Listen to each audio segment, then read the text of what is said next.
Tonight's tale is one of ancient curses, whispered warnings, and the price of curiosity. Now, prepare yourself for the Evil Witch of Black Hollow. The village of Black Hollow had one rule: never go near the old well in the forest. It was said to be cursed, haunted by the witch Elspeth, who was burned at the stake centuries ago.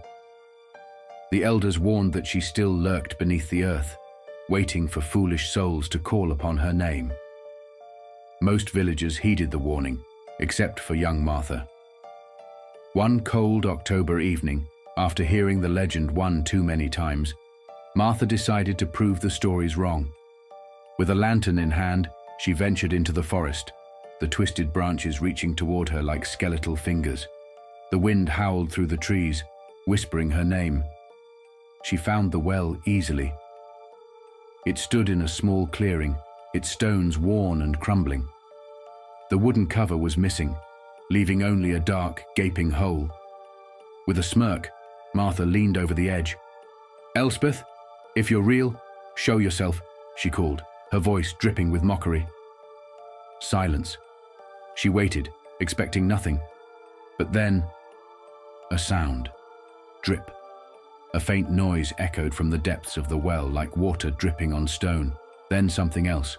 A wet, slithering movement. Martha's smirk faded.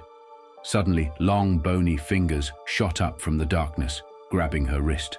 She screamed, struggling, but the grip was ice cold and impossibly strong. More fingers emerged, twisting, clawing, pulling.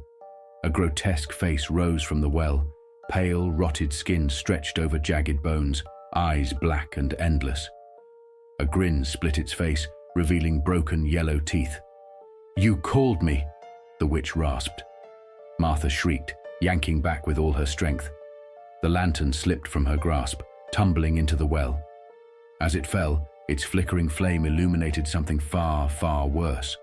Hundreds of withered hands reaching up from the darkness. With a final, desperate pull, she tore free and ran, never looking back. By the time she reached the village, she was shaking, her wrist bruised where the witch had grabbed her. No one believed her story, of course. But that night, as she lay in bed, she heard it. A wet, slithering noise. A whisper, right beside her ear. "You called me." The next morning, Martha was gone. The only thing left was a trail of muddy footprints leading out of her room and into the forest. The villagers never spoke her name again.